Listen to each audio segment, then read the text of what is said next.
I mean, you gotta give a little tenderness to him, huh? With the tenderness, you're not gonna just meet random. You're gonna meet random girls here and there if they choose to go out with you after you had a long ass conversation with them. Do the thing. Like, yeah, this attraction and shit, but you're not gonna. 9 times out of 10, when you meet someone, you're not gonna get. You guys aren't having sex the first night. It can happen. Don't get me wrong. It's happened to all of us at least once at one night stand. But generally, if she's any kind of respectable girl, you're gonna bring her home. Generally. And if you're gonna hit it the first night, then not everyone's going to bring them home. Not everyone. I said generally. Not everybody hit the first night.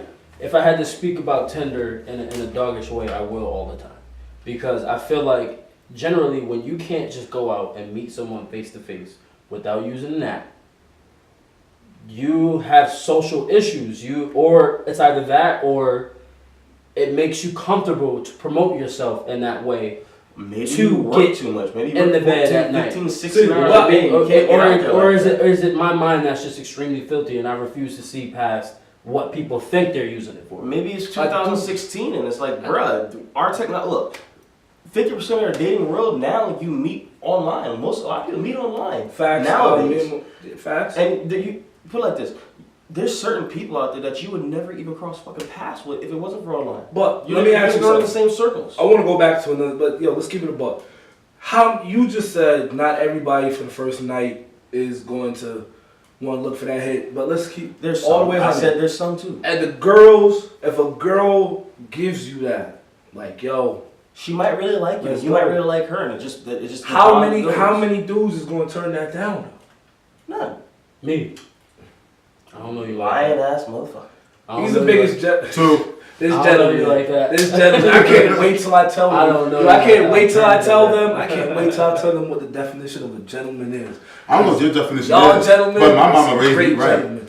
Well, still a gentleman, man. Still a gentleman. My mom's raised me to be a gentleman too. Exactly. Y'all some real gentlemen. Dude, he's not gonna turn it down, but he could legit like the girl. He could legit like her. Like they might hook up the first night. They might from that day forward. Shit, it keeps going. Wait, but that's the truth. What's the story you told me? And you didn't even have to. Never mind. We're not gonna do that. But never mind. I want you to tell your original story. Your original story. Tell if you can. Which original story? You go edit this, right? When I met my fiance. When you met your fiance, what happened the first fucking night? We had cookies and cake and cookies and cream tea. and peaches and cream and all That's that what we had, you know. And what happened? What happened the next day? I'm gonna have to cut this out. What happened the next day? I'm gonna have to cut this. What happened the next day? Well, you know what happened the day after that? I'm gonna keep it a buck. What happened 6 years later? I'm gonna keep it a buck. It's sex is not necessarily a relationship ender, because I saw a clip on Facebook and I was looking at it like, yo, she's telling the truth. What she said was, I could fuck a guy tonight, and you could fuck a guy 6 months later, and I could still be with that guy that I fucked the same night, and that guy you fucked 6 months later could have ended the relationship with you, because to some people, fucking is just fucking. We understand. I apologize. Sex is just sex. We understand that sex is a must in a relationship. Let's keep it a buck. Sex is a must. Sex is just the most intimate thing you can share between two. But see, that's the thing that people have completely got rid of the sex in general. We are humans, okay? We are mammals. We have sex. We're supposed to mate. That's what we do. We're not meant to be monogamous creatures. We're one of the few creatures that we talk on a regular basis. You know what I mean? So we're going to do it, and that's what makes temptation so We're one of the few creatures that actually mate on a regular basis. Most other animal species have a certain season. Yeah, we mate for fun, which opens up the door to a whole bunch of us and dolphins. But a lot of other species, they stick with the same mate for their entire life. But that's the thing though, a lot of the species, they don't stick with the gorillas. They stick with multiple mates. And those are primates that we're mostly compared to. Monkeys and gorillas and things like that. But that gorilla has one Harambe. He basically has that 6 one Harambe got like 6 different baby mamas. But hold on though, before you say that though, I'm gonna throw something out there. Let's keep it up though. Let's keep it up though. But you know though, he's taking care of all 6 of them. Humans would have sex with different people and only really take care of one of them. I have no problem with polygamy, long as you being in a polygamous relationship, this is going to sound extremely sexist, as long as you as a man is taking care of those women, or vice versa. Look at Arnold Schwarzenegger. He did exactly what he said. Nah, but he broke up. He broke up a marriage though. I get it, but I mean, hey, he took care of his baby, and that's what he had the means to. the means to take care of him. He took care of him. That payoff money. I talk about that every time too. The payoff money. As long as you got all of a sudden the kids got older, started looking like wait a minute, you look kind of similar. You know what I'm saying? Like, wait, your first word was "I'll be back too." Rosalina, what? Come here, Rosalina. I didn't notice something in Hector's face. You look kind of like Arnold. I'll be back a little the wrong way. No, but give it a buck though. With the whole sex thing and everything like that and Tinder app, don't worry about that. This thing is getting chopped up. No, chance. Oh, what time? 10:57. Okay, you good for 3 minutes. Nah, but with this whole sex thing and stuff like that, man, I think it's a must in a relationship. I mean, in the beginning, granted, my fiance might put something out there. She found herself with God, and since we get married, she's like, she wants to wait till we're married. Oh. So, it's alright though.